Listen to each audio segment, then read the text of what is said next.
Hello, and welcome to the Red Bank Humanists podcast. Each month, Red Bank Humanists hosts a public forum featuring speakers and topics covering a wide range of subjects of special interest to the humanist community. To learn more, including information about our monthly book club and our Drinking Post-Theologically events, visit redbankhumanists.org and follow us on Twitter at Red Bank Humanists.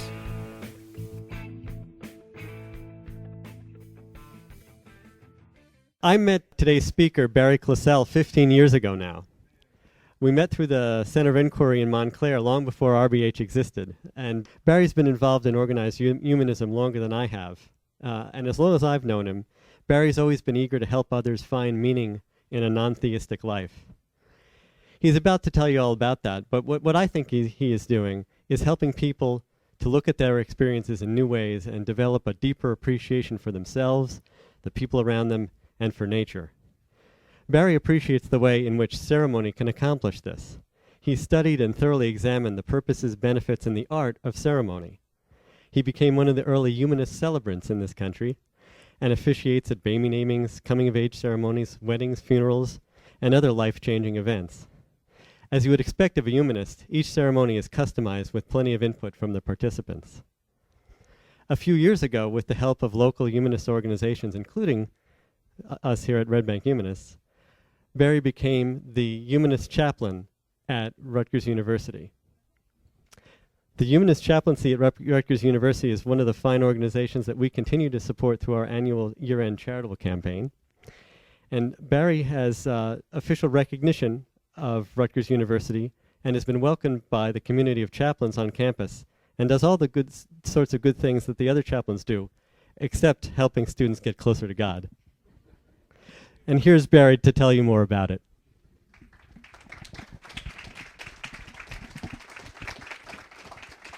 Thank you, Eric. And thank you all for coming and for being, in case you didn't know it, a supporter of the Humanist Chaplaincy at Rutgers, and I guess I owe you a progress report, and that's why I'm here today. This is actually, I think, the third time that I've spoken to this group. Once I talked about community.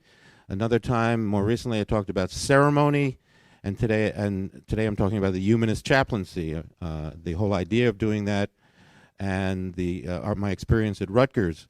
And ceremony and community are both part of what it means to have a humanist chaplaincy. So really just a continuation of the same topics that I've been speaking about. Today, I'm going to talk to you about the story of the humanist chaplaincy at Rutgers. It's a story with many twists and turns, and I guarantee it's a cliffhanger at the end. Lots of surprises along the way. And I also want to try to end with what I think is the potential of a humanist chaplaincy, and to help humanism sort of progress in ways which I feel has not progressed, and progress into areas of human experience where I think it's lacking, and I think we could do well for ourselves to explore those areas. So I'm going to start by quoting something. In the beginning, in 2009, someone came to me and said, "Would you like to be the humanist chaplain at Rutgers University?" His name was Gary Brill. He is president currently of an organization which I joined first. And I think it's quite 15 years. I think it was back in 2002 that I joined my first humanist organization, which was the New Jersey Humanist Network. And Gary is a professor at Rutgers University, and he said to me this. He said, a student, and I had known him for since 2002, so that's 7 or 8 years. He said a student came to him and asked him if he would be the faculty advisor for a humanist student group at Rutgers. And Gary had never thought about doing that, and of course he said, yes, absolutely. And that was the last time he heard from this student. Finals week came about, the summer break came about, and the student sort of disappeared. And that was a concern of Gary's. And Gary said to himself, how can I do something it would be great if we had some sort of permanent humanist presence on the campus at Rutgers. How can that be arranged? And he went to the administration and he looked up all the rules and regulations of the administration. And it turned out that the only way a non-student can set up a group at Rutgers for students was to set up a chaplaincy. That's the only avenue that was available to him. So he knew me, and he knew I'd been doing ceremony since about 2003. And he asked me if I wanted to apply for the chaplaincy. You have to go through the process. And I thought about it for a couple of months, and I said, why not? Let me see if I can accomplish this. Now, I'm going to use certain words in our discussion here today. Starting with the word humanist chaplaincy, that may be disturbing to some people, to bring those two concepts together. It's sort of an oxymoron, but Greg Epstein at Harvard said, well, I'm a walking oxymoron, let it be, because I'm doing good work here, and I accept that title. I'm also going to use the word religious life council. All the chaplains are part of the religious life council. Well, that might be off-putting to some people here, and I can understand that. And I'm also going to talk about the word spirituality, which is verboten in some humanist and atheist circles. We're not supposed to talk about it. We're supposed to eliminate it from our vocabulary. Anything that comes with the root of that word, like the word inspiration, never say it. Find something else to say instead. Team spirit? No, change it to maybe team attitude. Spirit of the law? Let's find something different. So we're going to talk about spirituality, and does it have a meaning in the context of a chaplaincy, and does it have a meaning for humanists that we are willing to embrace? Can we find another word for it? Okay, so luckily, several things came together when I applied for the chaplaincy at Rutgers.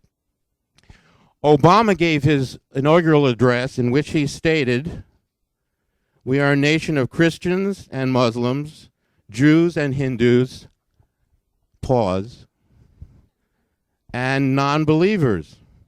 That was in 2009. Okay. Another thing happened. Another fortuitous thing. There was a survey that came out that said the percentage of nuns, those with no religious affiliation, was increasing amazingly in this country. That was back in 2008. Okay. Two good things to put in my little application for the chaplaincy. The whole idea behind my application was we need to serve the needs of the students at Rutgers. And more students are going to say, if asked, that they're non-believers, that they are unaffiliated, that they're atheists, that they're agnostic, and they deserve to be represented in different ways at the university. So one of the things I said, luckily enough I was able to get, was a letter from the then current humanist chaplain at Harvard University for 30 years, former Jesuit priest turned atheist, Tom Ferrick, sent me a letter. I've been at Harvard for 30 years. We're not creating something new at Rutgers. We're just continuing a tradition that's already out there. So a couple of things that I said in my application was, I felt I had to sort of show them how I would fit in. So I said that humanism has many of the elements of a non-theistic religion. That's how I put it. I didn't say it was a religion. I said it has many of the elements of a non-theistic religion. For example, we're interested in where we came from. We're interested in where we're going. We have to deal with death and dying in some way. We have to decide what's moral and how to live. We have to do all that because it's non-theistic. We have to do all that without a deity. So we turn to other ways of knowing, science, philosophy, the arts, which are important for me. And I also gave them my qualifications.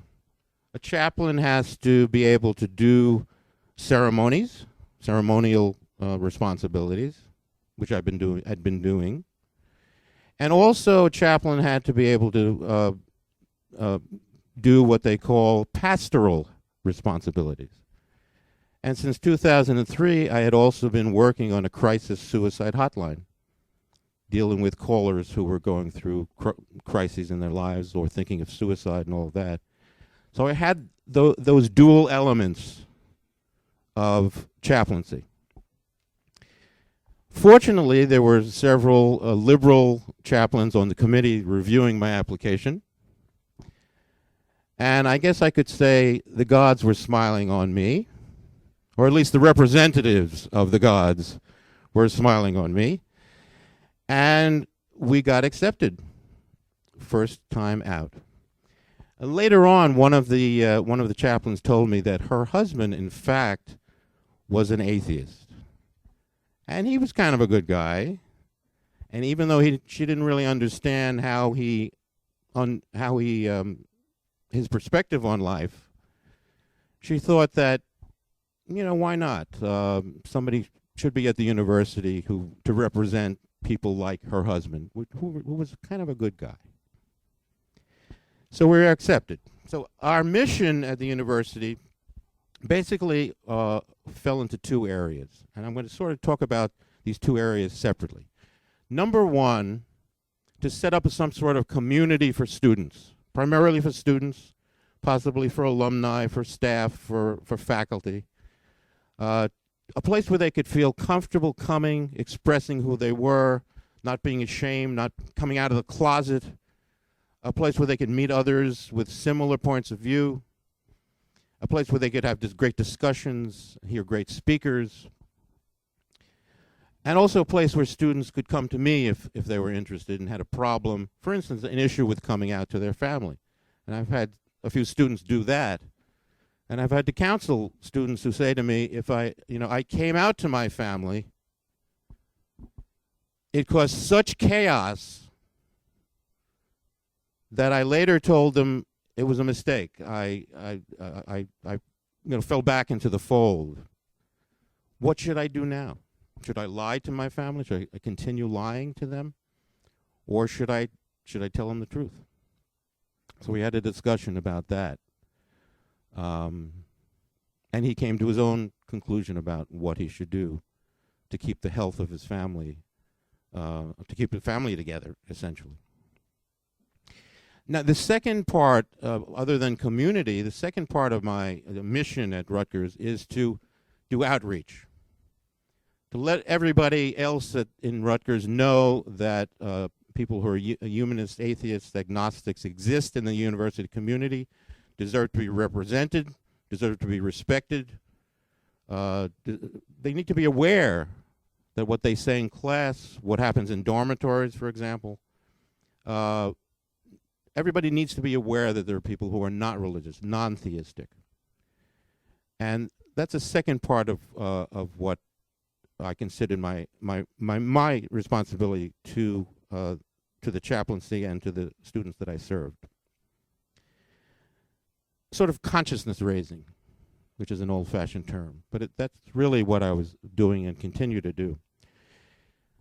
Interestingly enough, at the first meeting of the Religious Life Council, I'll tell you more about that later, a psychologist who was part of the council came up to me and said, "Do you have a time to come and speak to me? I run a group therapy session where the issues involve not just psychological issues, but matters of spirituality. People question their spirituality. People have concerns about whether they're observing their traditions well or not, and how they get along with their families. Could you come and tell me, possibly, does it exist, does humanist or atheist spirituality exist?" And I said to myself, I'm not going to say to this person, I can't talk to you about that because it doesn't really exist. So what I said was, of course, let's set aside a couple of hours, and I'm going to talk to you about what I think is the equivalent of religious spirituality from the point of view of a humanist or an atheist. Because she may find in her group somebody from a non-theistic point of view, somebody struggling with becoming an atheist or losing their religion. And so she should understand something about what it might mean to be spiritual, even though we might use a different or look for a different word, and still be a non-theist. So I spoke to her for a couple of hours, and I want to tell you a little about that a little bit later. So we had our first meeting in September 2009. And the model that I used was sort of like the Red Bank Humanists or the New Jersey Humanist Network, which I had I'm also a member of, which is to present great speakers, have great discussions. So over the years, and one of my hopes was that community members, like from Red Bank, could come, other adults in the community who were atheists and humanists could come, could listen to the lectures, could mingle with the students, and there would be a great interchange. That was my hope. That was my dream for it. Didn't work out quite that way. But we've had great speakers over the years. We've had leaders of humanist organizations around the country. We've had Roy Speckhard of the AHA and Maggie Ardiente. We had David Niosi this year, who used to be president. We had Dave Silverman, American Atheist. He drew in the most participants, the most attendees of anybody. We had over 100 people come and attend him. We had Jennifer Michael Hecht, who wrote the book Doubt, History. We had somebody named Mark Adams, who talked about not only coming out as a gay person, but the more to his family, but also the more difficult coming out process of coming out as an atheist. To his family, coming out as a gay person, you still had a chance for salvation if you believed, right? But if you didn't believe, you had no chance for salvation. So that was a more dangerous thing, a confession that he had to make to his family. Interesting. We sort of plumbed the richness of the Rutgers faculty. So we had philosophers come and talk to us. We had a geologist who was actually here first at a Darwin Day come and talk to us. We've had psychologists come and talk to us about different things. Last year we had a physician come and talk to us about alternative medicine and what has been proven and what hasn't been proven and what hasn't been tested yet. What remains to be seen? What are the facts? So and one discussion we had back in 2010 was, what do you see? How do you see the world changing in 10 years from now, with 2020 vision? The year 2020 being 10 years from 2010. And also, one of the things we wanted to encourage were student participation and students forming their own groups. And one thing that happened over the course of, I guess it's 3 years, was something that I noticed and was interesting, and I asked people about this. When community members, when adults, us, people like us, came to meetings at Rutgers, I noticed that the students sat off to the side and very often would not ask a question, or one or two would ask a question. The active participants were people who came from like Red Bank Humanists or New Jersey Humanist Network. They were engaged in the discussion. They were sitting in the front. But the students were sort of off to the side, marginalizing themselves. And so I asked Greg Epstein at Harvard about this, had he noticed this at Harvard. And he said, oh yes, you have to be aware that students don't want to mingle with adults. It's off-putting for them for some reason. So at Harvard, under the umbrella of the chaplaincy there, they have an undergraduate student group which does not mingle with the graduate student group. And then on Sundays, they have meetings that are open to the general public. And generally, in meetings during the week, it's just limited to either undergraduate students or graduate students, etc. So he said, don't expect that mingling to go on. That was interesting to me.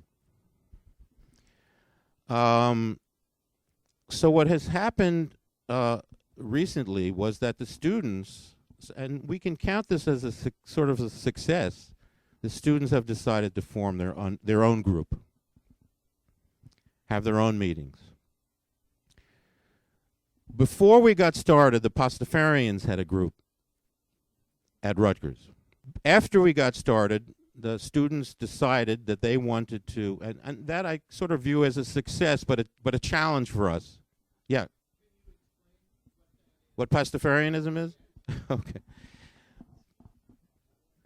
Pastafarianism is the religion of the flying spaghetti monster, pasta, and like Rastafarianism, but this is Pastafarianism. And it began actually, I believe it was in Kansas, as a challenge to the creationists who wanted to teach creationism alongside with evolution in the schools. They set themselves up as a 501c3 religious organization, and they said, if you're going to teach creationism, we want you to teach our theory of the origin of the universe, which is that a giant flying spaghetti monster with noodly appendages and meatballs for eyes created the world. And we have our own books. So this was a challenge to the courts to basically decide against teaching religious ideas of evolution and Big Bang in schools. It was a challenge. And it's continued sort of as a play religion. They have fun with satirizing religion. Somehow the whole image of pirates on flying ships also entered their lexicon. So they very often wear pirate outfits and the eye patches and carry Nerf swords and things like that. So they sort of have fun with the whole idea. And that existed at Rutgers before the chaplaincy got there, and still exists. But after we did get started, a group of students said, we want to, thanks for sort of giving us the idea, but we're going to start an Atheist Student Alliance. So about a year and a half, 2 years ago, they started an Atheist Student Alliance. Now the student groups meet once a week.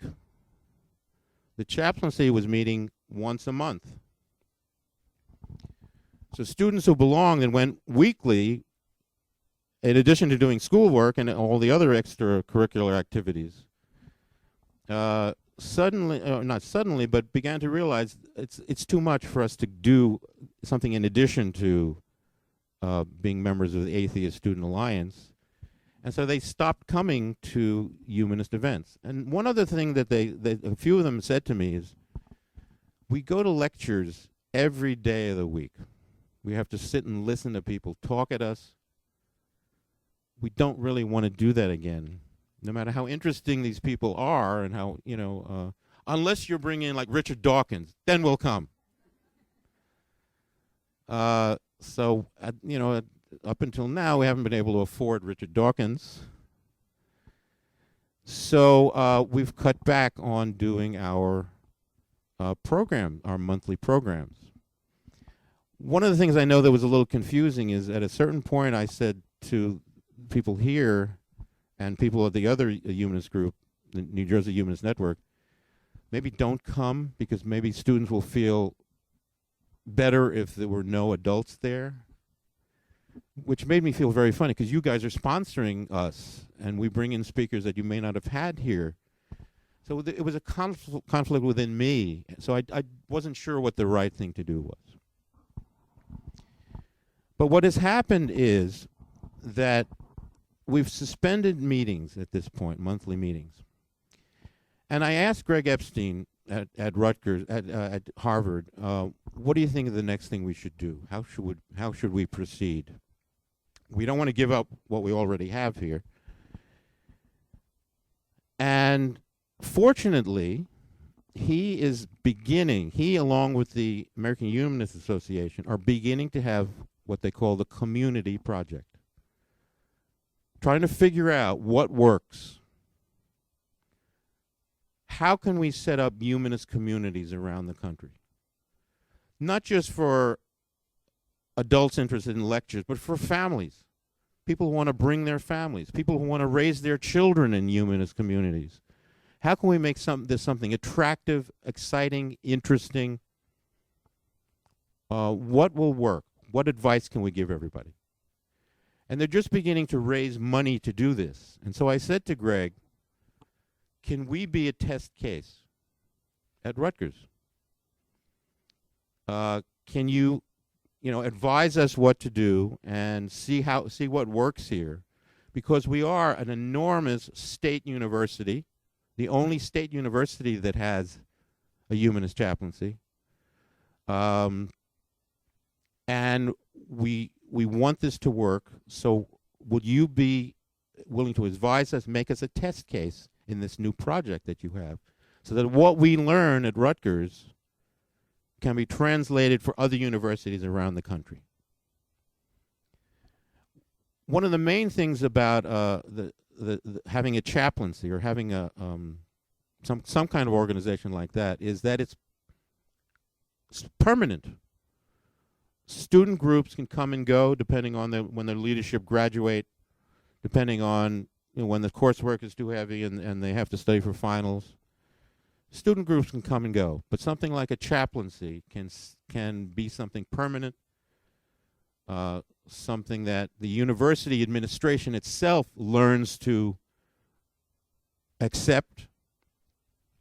In fact, the administration sort of gives a special respect to the chaplains at the university. And I imagine they would at any college or university. So we want the humanist chaplaincy to work at Rutgers, and we want to figure out a way to engage with the students in a way that works for them and works for us. So one of the things that Greg Epstein suggested was do a service project. Harvard does a project once a month. During their spring breaks every year, they find the money to fly students out to Louisiana. This year, one year they went to Los Angeles to work with LGBT homeless youth. So they're really engaged in doing remarkable service work, service projects, not only in the Boston, Cambridge area, but also around the country. Now, whereas students at Rutgers have expressed a desire to do service projects, nobody, after my urging, nobody has actually come forward and come up with an idea. So one thing I said to the leaders of the students, and one thing we have been doing is meeting monthly with the leadership of the student groups to keep that contact, to explain to each other what we've been doing the past month. So one thing I did I suggested at the last meeting is I could organize a service project. I could do the research as far as they wanted me to do, and I could lead in creating some sort of service project.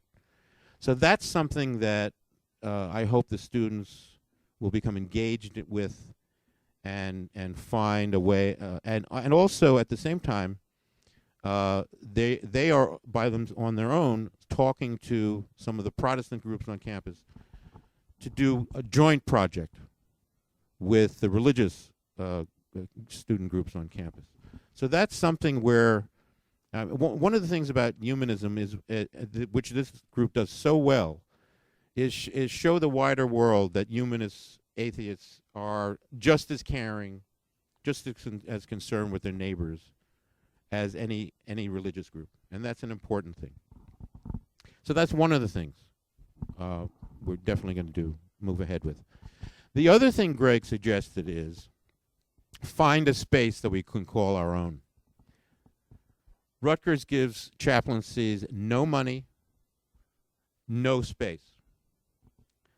We have the privilege of parking on campus if we pay for our parking pass. We have the privilege of reserving space if we can find space, because space is really limited at Rutgers. But one thing Greg said is if you have your own space, all the groups can meet there, all the groups can identify with one place. You can keep your projector there, you can keep your screen there, you can have movie nights, etc., etc. And his suggestion was find people to fund that. And he is going to help us work on fundraising. And the AHA also is going to provide some expertise in fundraising to find space in the New Brunswick area for the Humanist Chaplaincy and the other student groups. And we're going to start really talking about that aspect of it over the summer. The other thing that they do at Rutgers, the chaplaincy itself does at Rutgers, is create big events, not just the small weekly events. But they bring in Steven Pinker, for example, who actually teaches there. They bring in national and internationally known, and they award them the Humanist of the Year award, the Harvard Humanist of the Year award. So they raise money that way. So one thing we have arranged already is to have a big event in September. I don't know how many of you know Peter Singer at Princeton University, perhaps the world's most famous philosopher in the philosophy of ethics. We're having him come in. We're having somebody from Fordham who wrote a book called Peter Singer and Christian Ethics Beyond Polarization. Because this person at Fordham thinks that there is much in common between Christian ethics and totally atheistic, utilitarian type ethics that Peter Singer espouses. So that's a big event that we're going to do. So we're going to also talk about how to raise money to bring in special speakers and special events. So that's sort of the cliffhanger. Where do we go from here? We're very hopeful, but we have to figure out how we're going to evolve to better meet the needs of the students. The students there currently and the students who are coming in the years ahead. One of the great things about a university is it's a constantly changing population. So every year, Rutgers has, I think, about 10,000 new students. 10,000 new individuals who may not know about humanism, who may not know that it's okay to be an atheist, who may not know that there's a community waiting to embrace them. 10,000 new people every year. And one of the things we are committed to doing, and we have done every summer, is go to all or as many of the orientation sessions for new students coming in. Last year there were 19. We made 17 of them. So it's important that we be there. It's important for the current students and for the students in the future, and to create humanists of the future. It's a pathway. College is probably the best time to let students know when they can feel their freedom, when they can express themselves, that we are accepting and we're with them and we support them. One of the things about having an atheist student alliance that I've expressed to people is I think students very often find that chance to say I am an atheist is wonderfully empowering. It's a sense of freedom. It's a sense of joy. To get away from the structures, religious strictures that they've had to endure. So very often students will be happy to say, I'm an atheist, rather than I'm a humanist, in fact. So we have to deal with all that, and that's sort of the cliffhanger part of it. Okay, let me tell you a little bit about what I've been doing to spread the word about humanism. And I have to start with, and it is written, you shall go forth to all nations and spread the word of humanism. So the psychologist who asked me to come speak to her about humanist spirituality, I'm going to go through this pretty quickly. What I told her, which I think is correct, is that the essence of humanist spirituality is a sense of connection, not to something that's supernatural, but to something that's natural, the natural universe, the whole history of the universe, the stars, the whole history of life on the earth. To each other, we're part of a single human family. Our connections are to each other. That's one thing I told her. One event that I asked to be part of is, remember when Tyler Clementi committed suicide after having been spied upon, or at least allegedly spied upon? They were having a vigil for him. And they asked the chaplains if they would like to speak. And I said, yes. And one thing I said to him, and I brought some newspapers and a printout of the Star Ledger report, both of which have my remarks first in the list of quotations. But one thing I said to the students that were outdoors honoring Tyler Clementi and what he had gone through was that I don't believe everything happens for a reason, which is something you hear all the time. I don't believe that.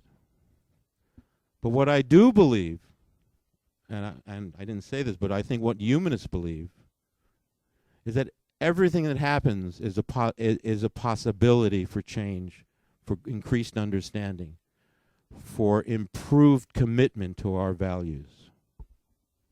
It didn't happen for that reason, but it gives us an opportunity to express those things more sincerely and more strongly than we ever have. Okay, I was invited to speak to an honors colloquium. The topic for the semester for the honors colloquium was belonging. So their first meeting, they talked about immigrants and how immigrants come to a new country and how they gain a sense of belonging. Their second meeting was about the religions. What's a sense of belonging mean to the Muslim or to the Jew or to the Christian? And fortunately, the dean who was in charge invited me, and I answered the question, what is a sense of belonging to a humanist? What does that mean? And again, this is a very similar answer to what I had said to the psychologist. We're a product of evolution. We're made of the same material that the stars are made of. The water, that is, 70% of our bodies, was originated in the creation of the stars. What could give you more of a sense of belonging than that? There was an editorial in the student newspaper, the Targum, with the headline, "Successful Society Requires Religion." Really? So I wrote a letter to the editor, and I knew journalistically they had to print it because I represent the group that they're denigrating, that they're insulting in essence. And I brought quite a few copies of that. So their headline was, I didn't write the headline, "Humanism gives ethics purpose to people." You can read that. All in efforts to reach out, to help people understand where we're coming from. I learned that there was a service every year. There had been a service every year for, I think, about 70 years during Alumni Weekend for alumni who had died in the previous year. It started out just as a Christian service in Kirkpatrick Chapel, which has stained glass windows of Jesus, and a cross on the altar, which can be removed if you want it removed. I did a wedding there yesterday and said, please remove that. And in the past few years, they had started to invite. They felt funny about just including Christians in this service for alumni.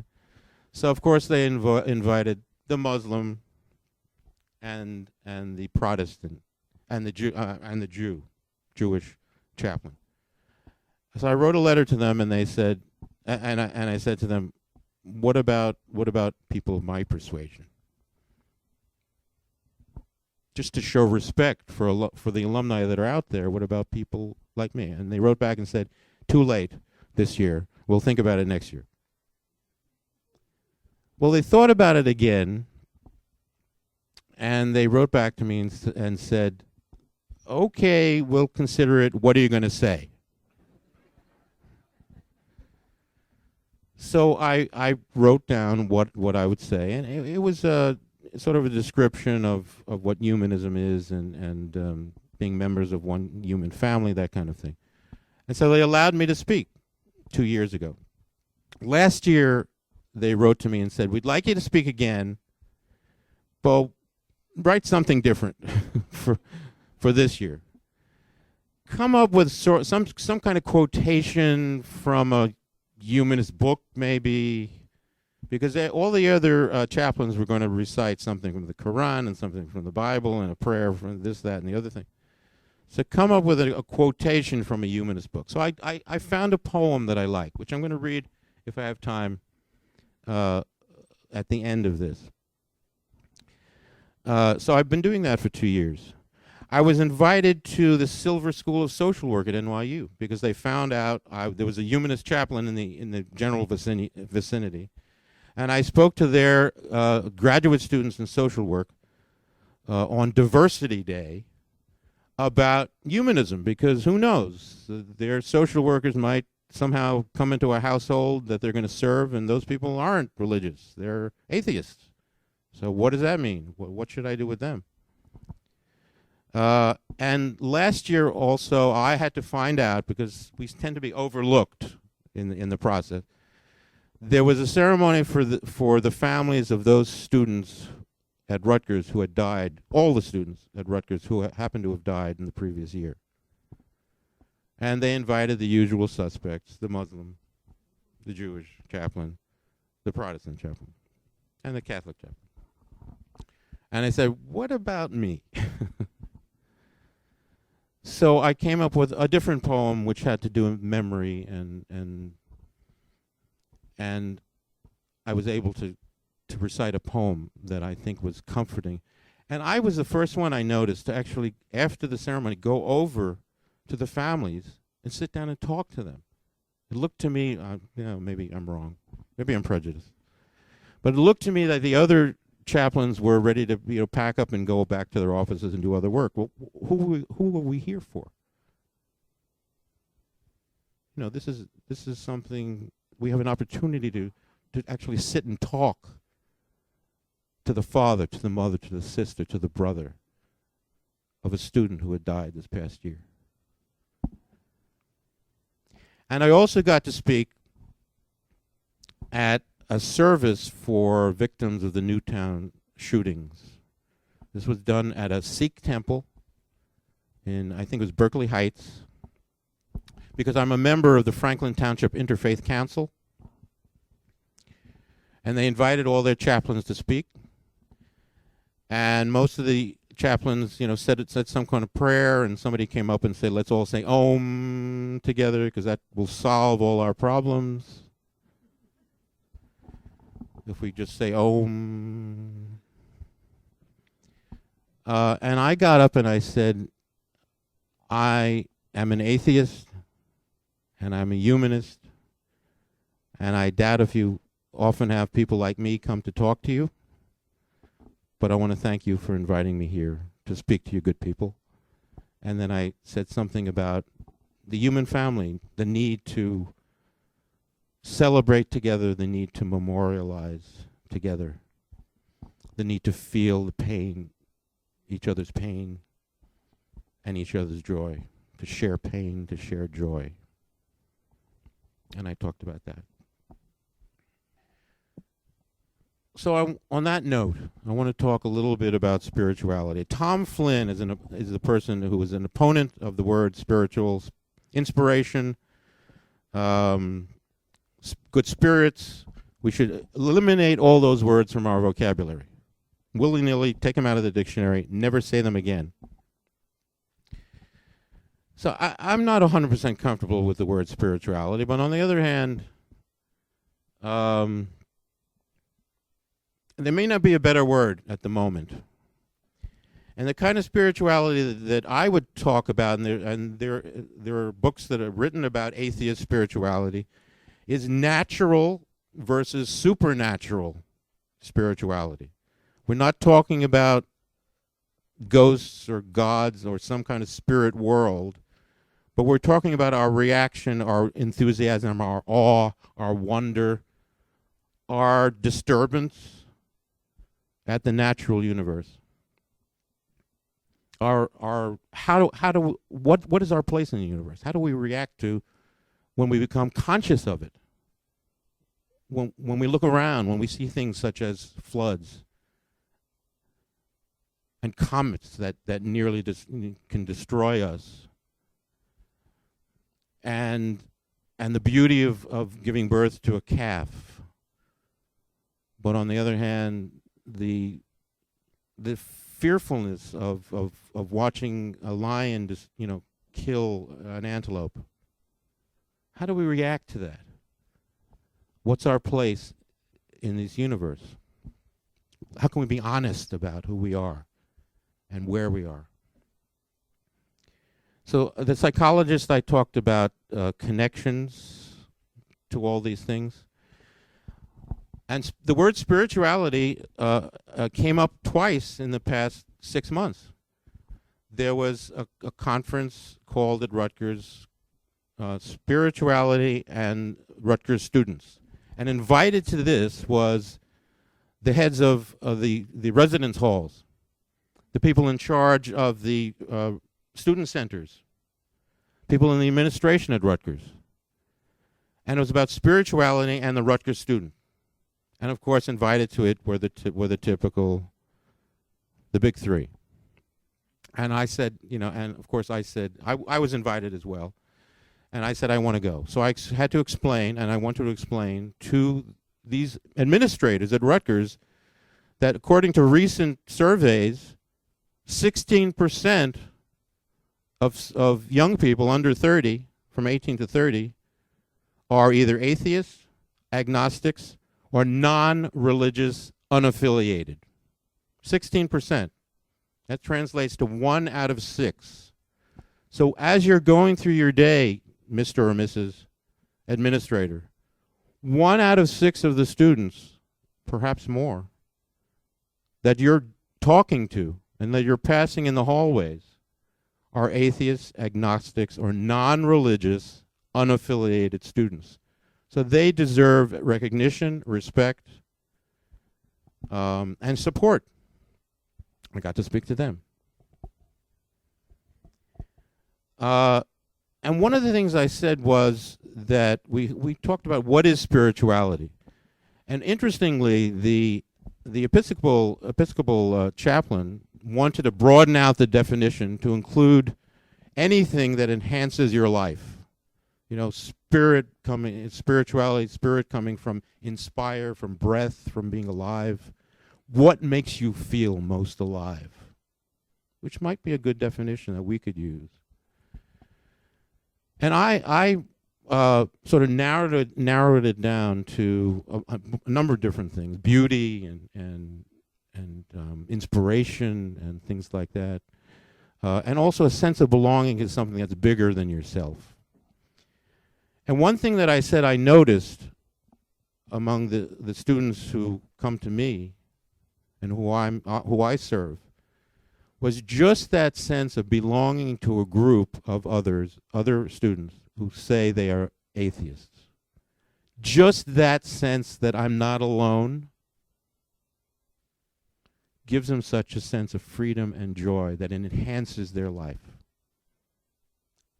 Even without going beyond that to joy, wonder of nature, things like that. But just belonging, just being able to admit, to say, I'm an atheist, has or gives them, in one sense, a sense of spiritual, it sort of fits into the definition in one way. Then I went to something called, now listen to this, there was something called, it was a diversity training day, and the name of the event was Religion, Spirituality, and Other Ways of Knowing. The minister, Reverend Washington, knew that when he came to a university, he would have to include those who were non-believers.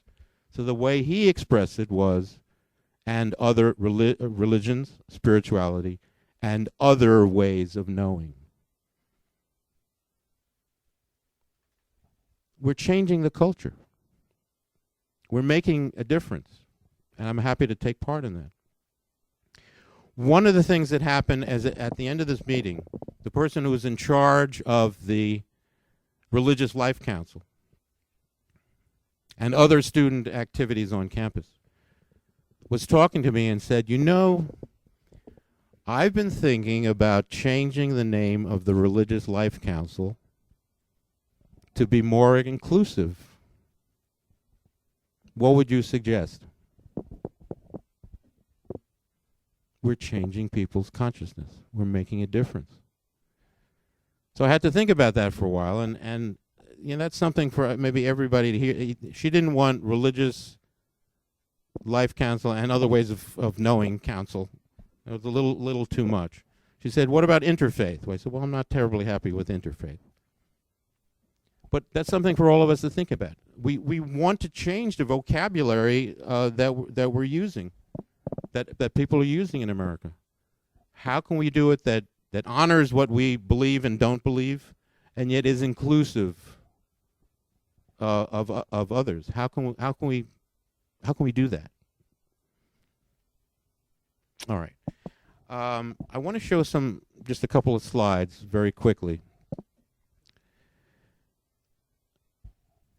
I think that images, poetry, music, theater, dance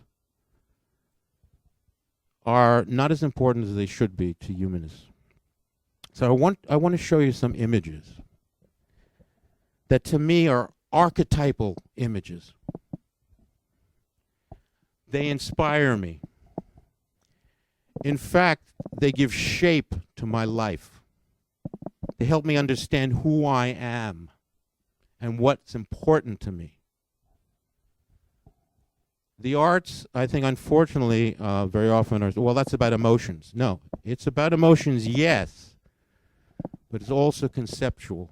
It also is ideas, shapes of how we look at ourselves. It's intellectual. It puts the pieces together, the pieces of the puzzle of our lives together in a way that makes sense or can make sense. It examines each piece of our lives, each piece of those puzzles, in a way that illuminates them.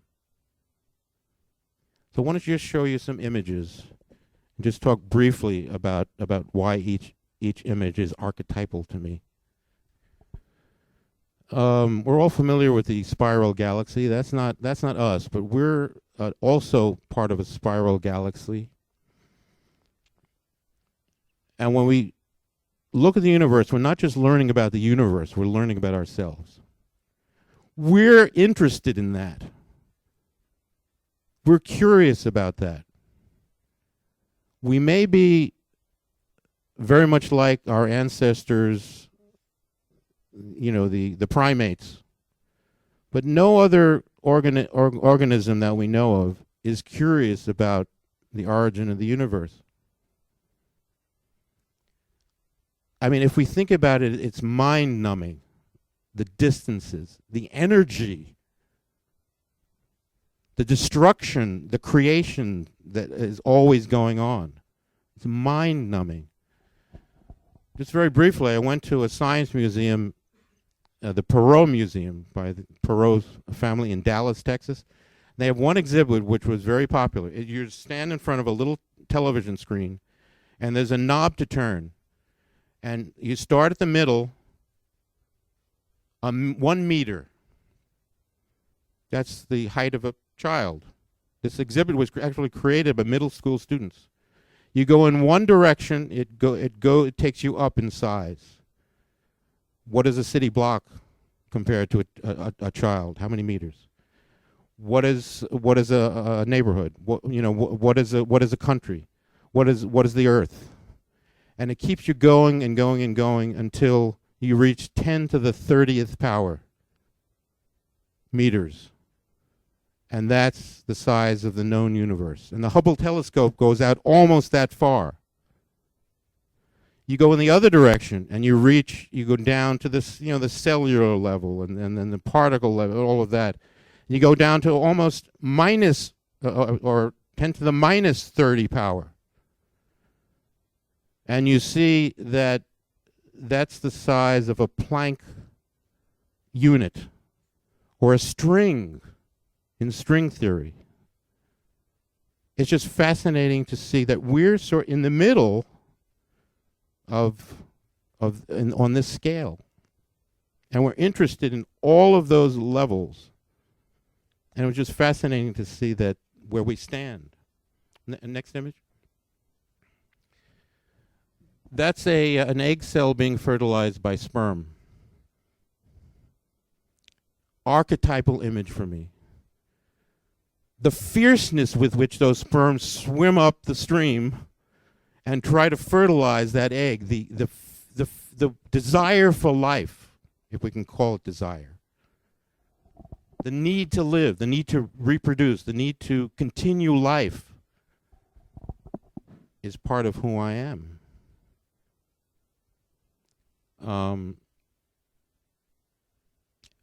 Cooperation and competition. Competition to fertilize, to have your DNA take part in the next generation, but cooperation at the same time, because all the sperm are needed to dissolve the membrane around the egg cell.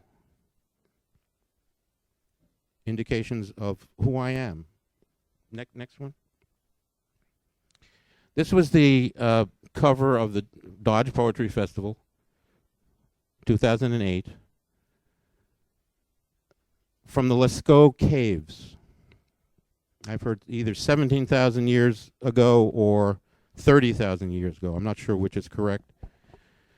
Hundreds of generations ago, some human beings were alive that thought it important to create something permanent on the wall of a cave, something so significant to them for whatever reason, we'll never know exactly, but they wanted to stamp it somewhere so that others could see it in the future. That says something about who I am. Create a work of art. And what are they showing? They're showing two animals butting heads. They're showing herds of animals running together. There's some sort of connection that they're making that they want us to know about. That says something about who I am.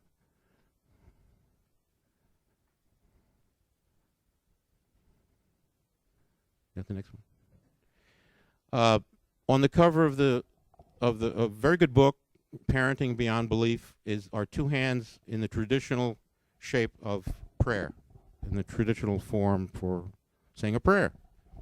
But if you look closely, you'll see that one hand is an adult hand, and the other hand is a child's hand. That makes a difference. For me, the notion of transcendence is not to pray to something that's maybe somewhere out there, but to transfer all that I am in support of the next generation. That means I'm transcending who I am, because I'm giving what I am, what I have. I'm supporting life in the future for my children and grandchildren. That tells me an important thing about who I am. Yes. And the last one, that's a picture of my granddaughter when she was about 2 years old. And I think everything that I am and all the meanings that I find in life can be seen as focused on caring about her, teaching her, wondering what her life is going to become, what challenges is she going to be faced. Is she going to find love? Is she going to find a path in life that's satisfying to her or not? I can't control what she does with her life, but I can maybe help her along the way when she asks. And here she is looking at a book, recognizing the connection between the picture of another child and herself, and also with the hands, touching the picture, and the little child in the book is wearing gloves because it's cold outside. My concern about her tells me very much about who I am. So, thank you, Eric. Lights? So I just want to end by, I know we're almost over, but if I can, I just want to end by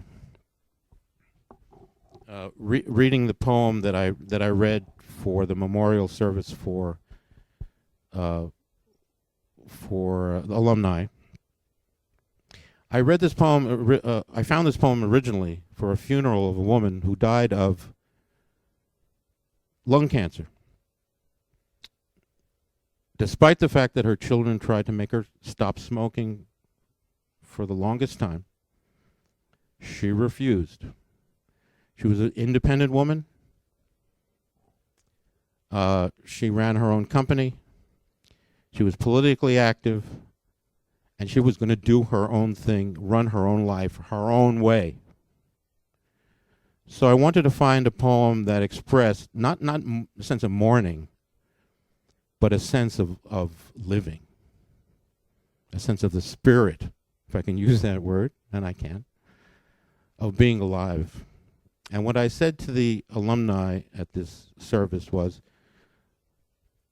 it's not a prayer, I didn't say that, but the others were prayers. What I said was, this is a universal humanist affirmation, written by a woman who was undergoing chemotherapy for cancer, as an expression of her desire to make every moment count.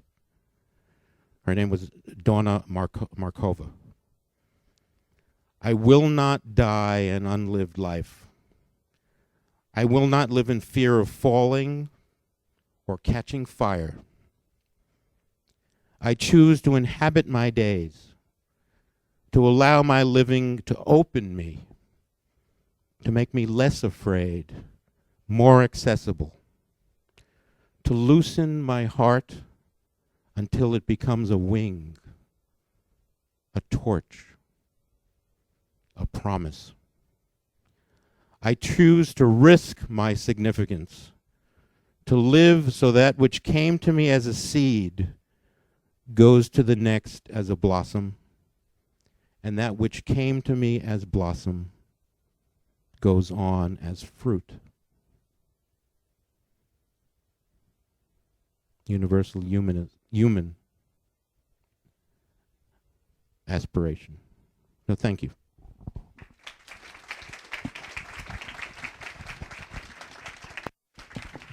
Hi, Barry. Hi. You Hi. heard? Yeah, we can hear you. Okay. That was a great talk. Thanks a lot. I have a question about vocabulary. oftentimes when I say I'm a humanist, people say, "Oh, you mean you work for the Red Cross?" And Al is not here today. He's not feeling well. His preferred term is naturalist. And people say, "Oh, you mean you work for the Sierra Club?" So what I'm wondering is, do incoming students at Rutgers know what humanism means? How do you make yourself known? How do you make them aware of what it is? Okay, very often they do not know what humanist means. But they do know what atheist means. That everybody knows that. So very often, not just to students, but to others, people say, "What are you?" It may come up in different contexts. Very often I say, first, I'm an atheist, and I'm also a humanist. Then I explain what a humanist is. They do ask, by the way. They come over to the table and say, what is this about? What is that? And I use very much what the statement of the AHA is. It's humanism and its aspirations. What I say is I don't believe in gods or life after death. What I believe in is that this world and this lifetime are the important things. And I believe that we can learn about the world because we're curious, and also learn about the world so that we can make it a better place. And that our values come not because they're written in a book, but because we can understand that what we do benefits others. Is that simple enough? I don't know.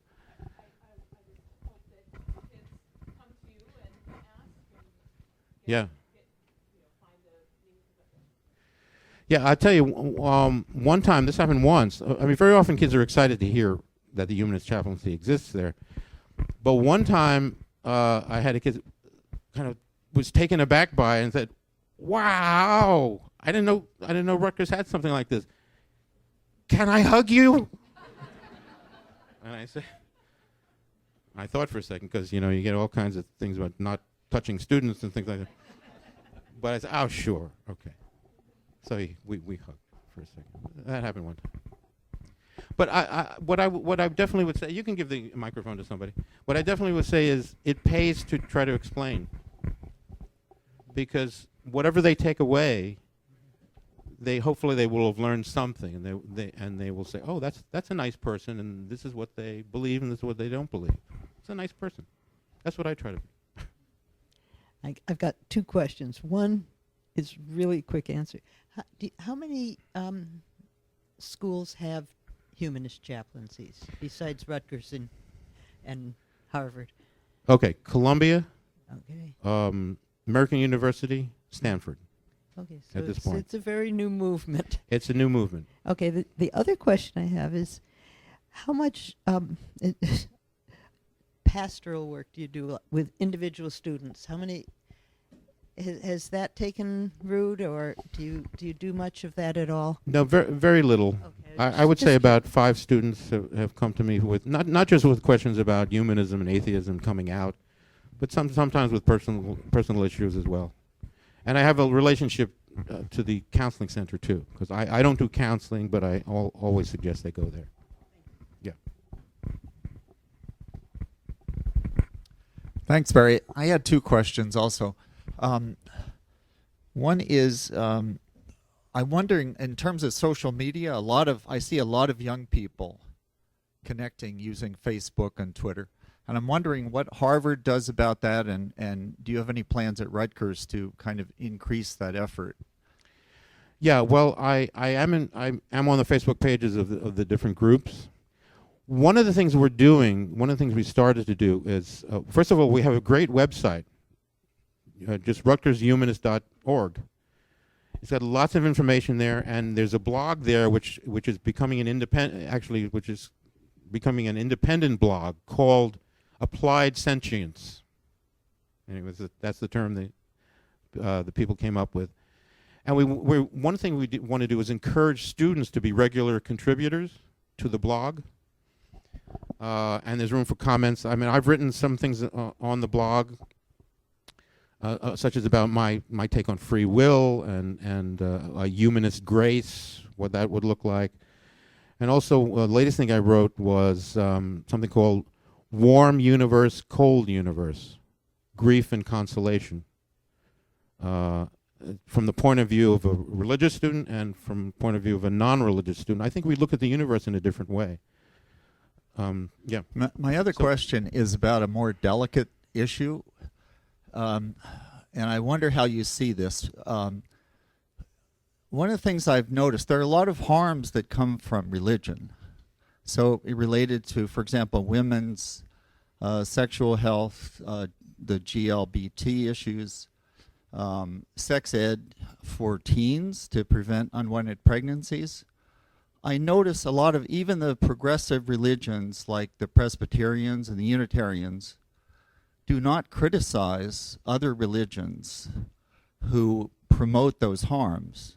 And I wonder if you see this as a potential additional job that a humanist chaplain could do, is to help people understand what those harms are and how humanists can help to eliminate them. One of the things we have to sign when we become a chaplaincy on campus is that is a piece of paper that say we won't proselytize, and we're not going to denigrate the other groups, the other religious groups on campus, because otherwise things would get crazy and out of hand. And I mean, just within the different Christian denominations, if they started criticizing each other, it would be chaos. But what I would say is talk about the issue rather than criticize the groups that may not be on board with you. But be strongly in favor of women's health issues and things like that. I think that's maybe the compromise that we can do that would work. May not be enough for you, but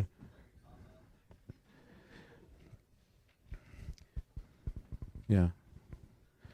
I've spoken in favor of women's marriage equality in Trenton when that was an issue. I didn't criticize other groups for not agreeing with me, but I spoke out as strongly as forcefully as I could in favor of that. And I think that may be the compromise that we have to do just as the chaplaincy, not necessarily as a private person, but to get along with each other on campus. So you perform weddings. How do you become qualified or certified, and what is that certification that enables you to do that, and how close to becoming a religion are you? Not at all. To answer your last question first, there are different ways to get certified. I went through a process where I just learned how to do ceremonies with any kind of religious process or ideas or conceptions or anything like that. Just how to learn to do ceremonies. It's a group called Celebrant Foundation and Institute in Montclair.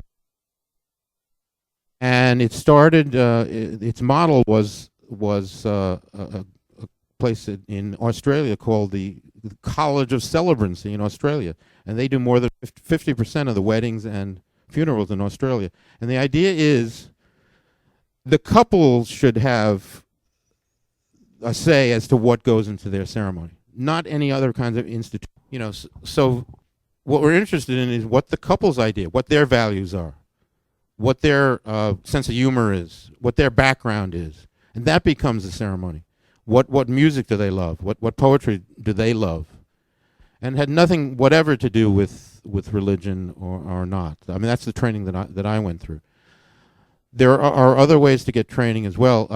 Just to mention certification, there's an organization called the Humanist Society, which has certified celebrants since 1939, because they saw a need for non-religious people to have beautiful ceremonies, done the way they want, and authorized and to do in all the states in the country.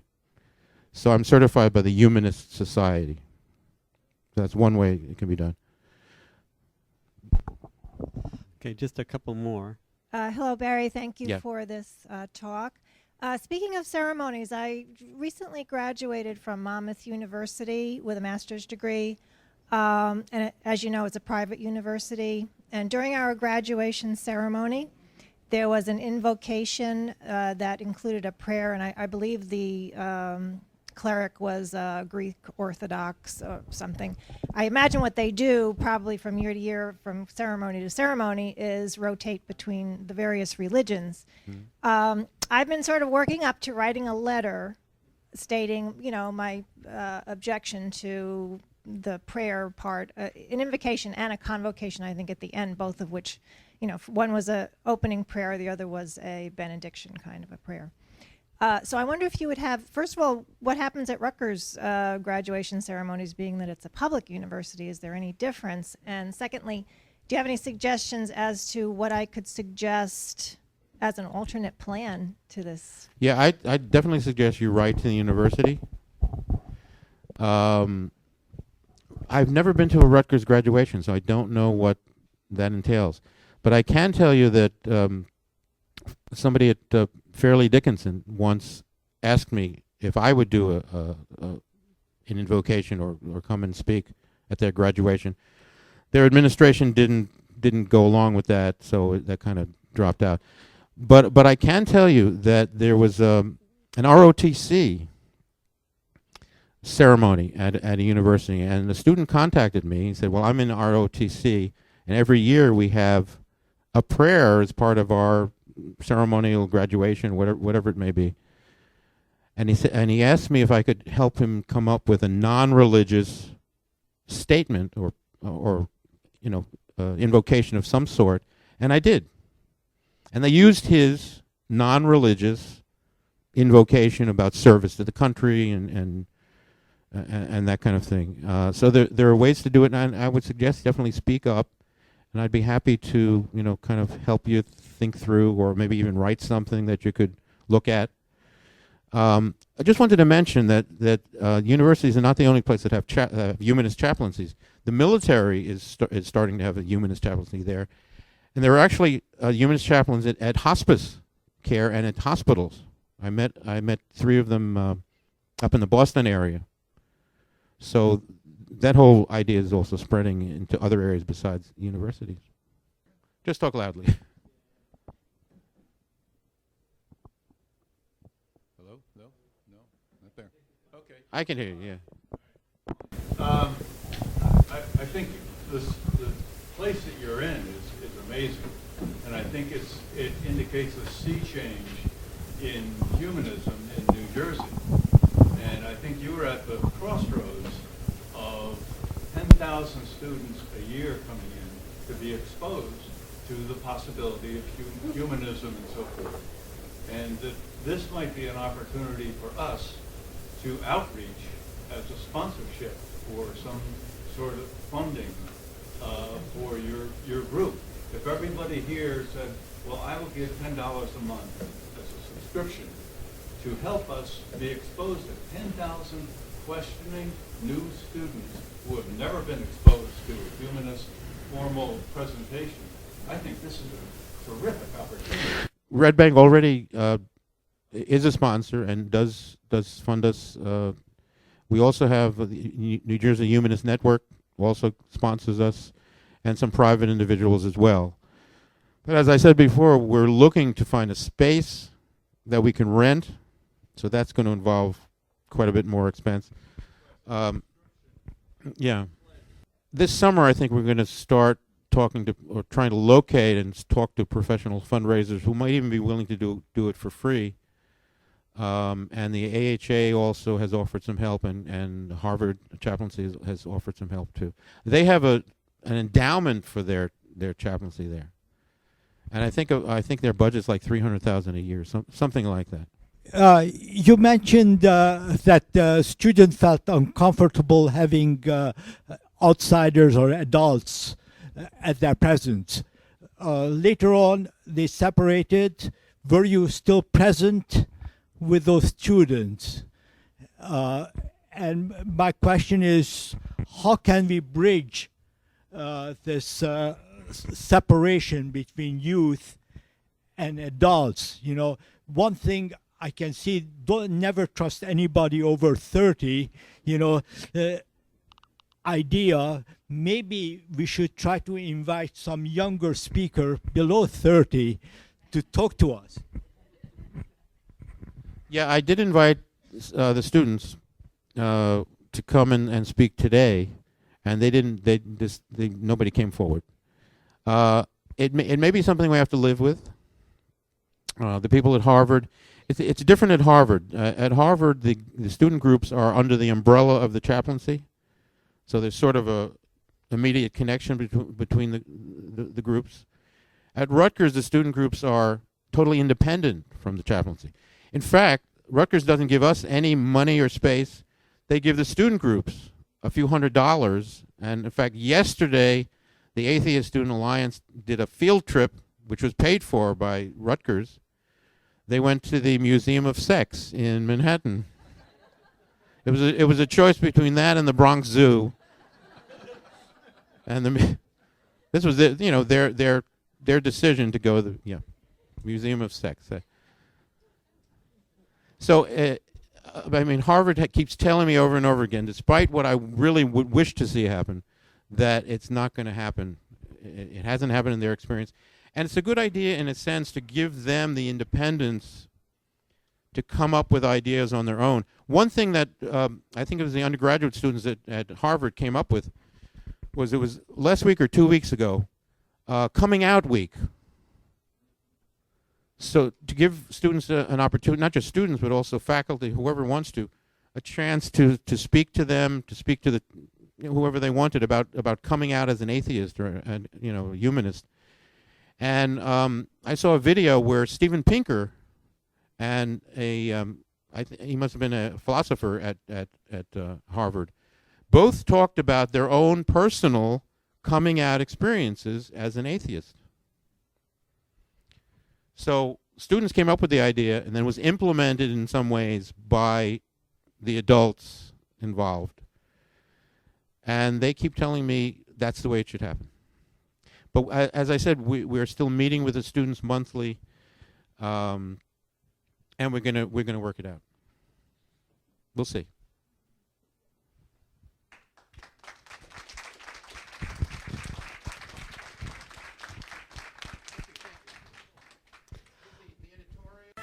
Thank you for listening to the Red Bank Humanist Podcast. For more information, visit redbankhumanists.org or follow us on Twitter @RedBankHumanists.